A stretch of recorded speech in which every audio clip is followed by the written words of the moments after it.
Direto da redação do Correio Brasiliense, eu, Denise Rotenburg, colunista do jornal, e aqui comigo nosso editor de política, Carlos Alexandre. Vamos tentar explicar para você como é que começa essa reforma ministerial que o presidente Lula havia prometido aos presidentes da Câmara, Hugo Motta, e ao do Senado, Davi Alcolumbre.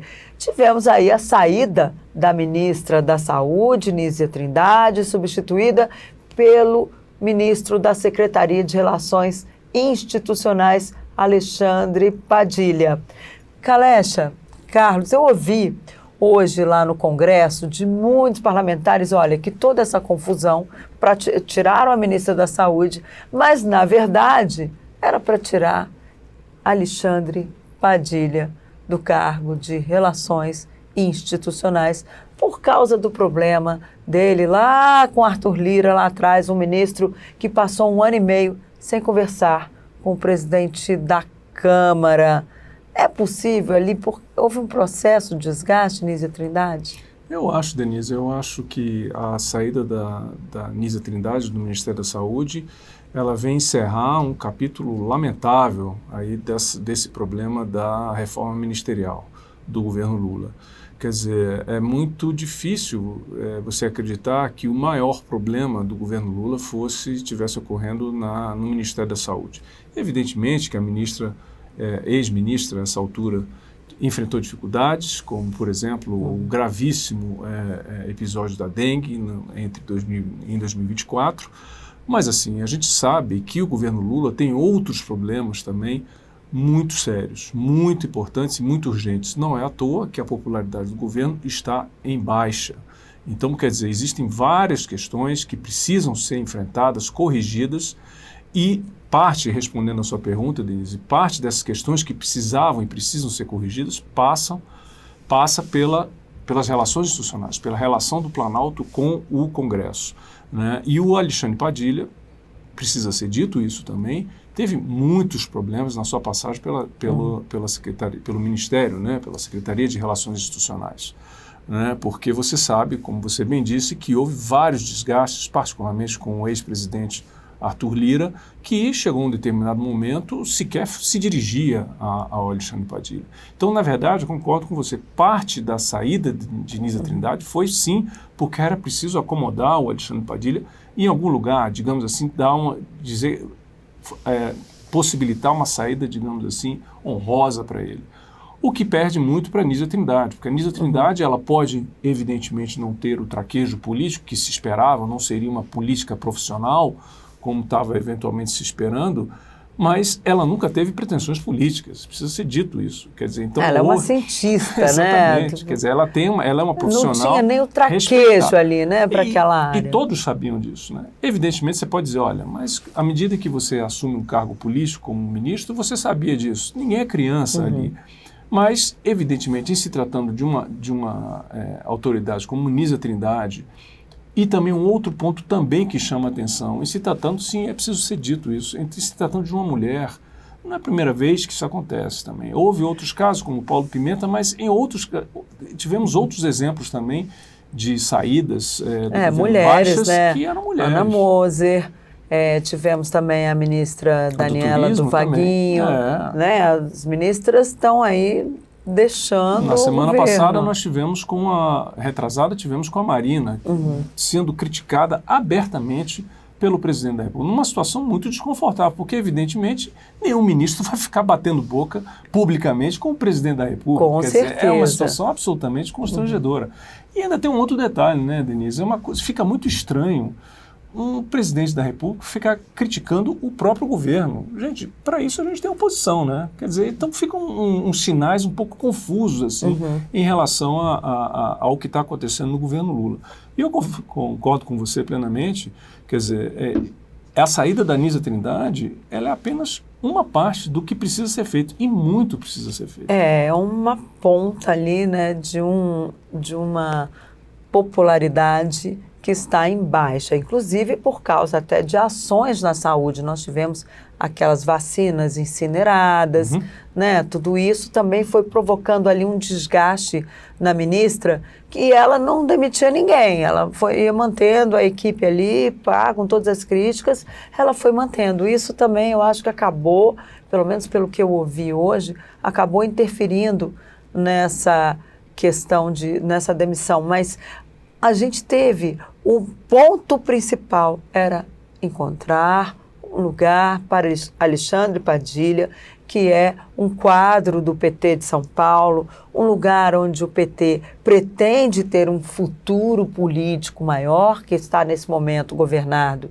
por Tarcísio de Freitas, que foi um governador, virou governador no embalo do bolsonarismo, e ali o PT sempre teve dificuldades, e agora vai ter alguém do partido de São Paulo ali num cargo que é uma vitrine, seja para o bem ou para o mal, a saúde é uma vitrine importante, tanto é que a turma de Arthur Lira pensou lá atrás em ocupar esse cargo. Lula não vai dar esse cargo para o grupo de Arthur Lira. Vai ter que dar, então, pelo que eu ouvi lá no Congresso, essas questões vai ter que dar à Secretaria de Relações Institucionais. E aí está uma disputa, pelo menos até algumas horas atrás, ali pelo que eu pude saber, Isnaldo Bulhões, líder do MDB, ele que é de Alagoas, é muito amigo de Hugo Mota, presidente da Câmara, é o nome ali que Lula tenderia a escolher.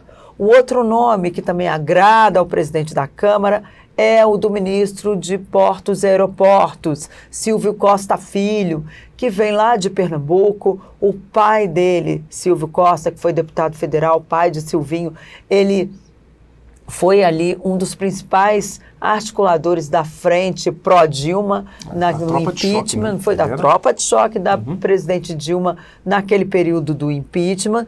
E por último, tem José Guimarães, que foi o líder do governo, né? É o líder do governo na Câmara dos Deputados, ele que é deputado lá pelo PT do Ceará. E por que nas últimas horas aí Guimarães subiu na Bolsa de Apostas para a Secretaria de Relações Institucionais? Porque ele é do PT.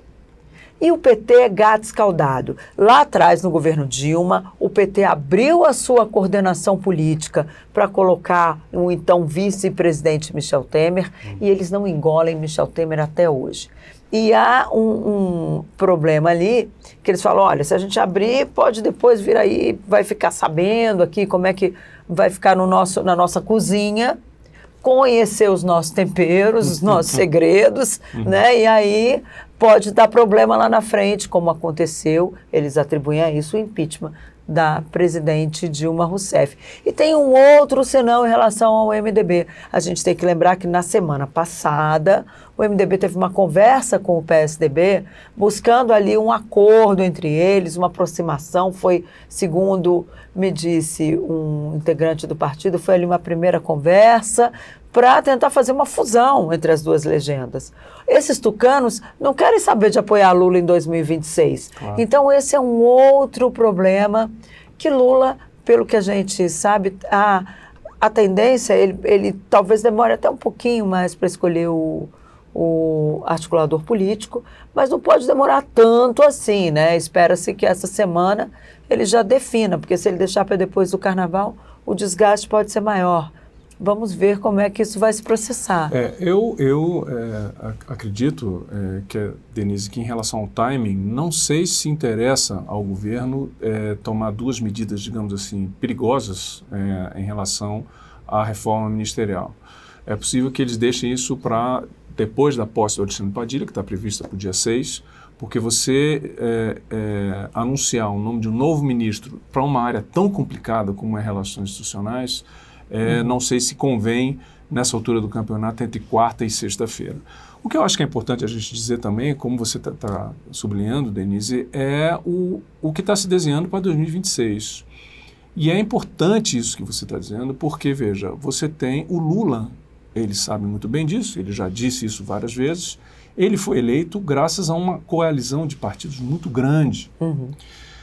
E aí, quando você vê um governo que passa a enfrentar por dificuldades, como, por exemplo, baixa popularidade, dificuldades do Congresso, problema para aprovar matérias, você vê claramente que é preciso que essa coalizão se reflita também no governo e, particularmente, nas áreas centrais, digamos assim, do governo. E hoje em dia, o que você vê, pelo menos a discussão da reforma ministerial até o momento, ela está limitada ali ao universo do PT. Tira o Padilha, traz a Gleisi, o Macedo também vai para pode ir para outro canto, quer dizer, mas não se fala ainda de forma clara quais partidos de fato estão integrando. Por exemplo, você sabe muito bem, União Brasil, qual o papel da União Brasil no governo? MDB, que é a aliança entre o PT e o MDB, é histórica, com todos esses problemas que você já mencionou aqui. Então, isso, na verdade, é o fator complicador em relação à reforma ministerial. Então, como a gente disse no começo, Denise, a saída da Nízia Trindade, lamentável, da forma como foi feita, porque, evidentemente, a escolha do presidente e as consequências disso cabem a ele. Mas a forma como foi feita foi lamentável. Uma fritura, né? Nossa, pode se tratar daquele jeito, uma cientista. Absurda. Realmente quer dizer, não é dessa forma que você toma uma decisão e encaminha um processo, né? Mas isso é só o começo. Quer dizer, agora sim é que começa realmente a complicar. Porque o Lula precisa reorganizar a sua equipe, já pensando em melhorar o desempenho do governo nas votações do Congresso, virar essa queda de popularidade e, naturalmente, pensar em 2026. Pois é, e ainda tem um agravante aí. Essa semana, a gente está em período pré-carnavalesco, mas ainda tem muitos lances da política esta semana. Na quinta-feira, a gente vai ter um encontro do Hugo Mota, presidente da Câmara, Davi Alcolumbre, presidente do Senado, e ministro Flávio Dino, do Supremo Tribunal Federal. Vão tratar da questão das emendas. O que eu ouvi num converscote aqui em Brasília na semana passada foi, olha, essa questão já está resolvida. Flávio Dino não prestou concurso público para ser ministro do Supremo. Ele deve a indicação dele a Lula e é melhor ele liberar logo as emendas, porque senão vai sobrar para o governo. Ou seja, como é que isso vai ser dado aqui para frente? Porque Flávio Dino espera que eles cheguem lá dizendo, olha, está aqui, todo mundo, esses aqui indicaram as emendas, isso aqui foi o valor liberado, tudo certinho, então tá, bola para frente.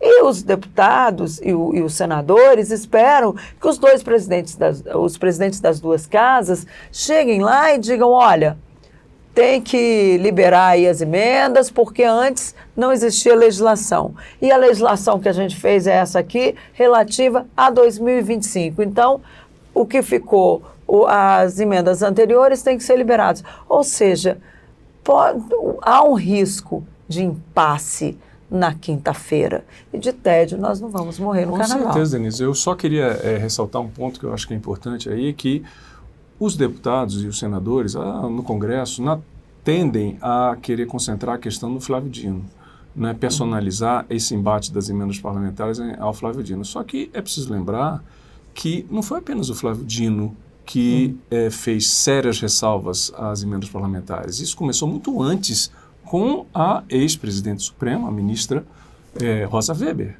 E também é preciso lembrar que o próprio Supremo, agora na gestão do ministro Barroso, referendou o posicionamento do Flávio Dino, de forma unânime. Então, veja, deixou de ser apenas o Flávio Dino.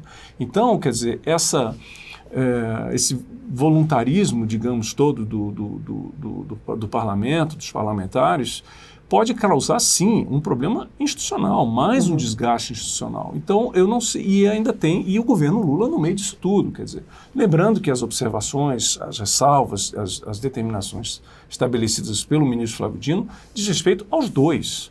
Foi um acordo, digamos assim, uma ordem que precisava ser feita na casa envolvendo a AGU e também o Congresso. Quer dizer, então, é um problema realmente imbricado e que tem que ir com muita calma. Concordo com você, de tédio ninguém vai ficar. Bom, gente, é isso aí. O Correio Brasiliense, a nossa explicação para você vai ficar por aqui hoje, mas a gente volta aí nos próximos dias com mais notícias e análises para você aqui da redação do Correio Brasiliense. Bom dia, boa tarde e boa noite. Tchau, até a próxima.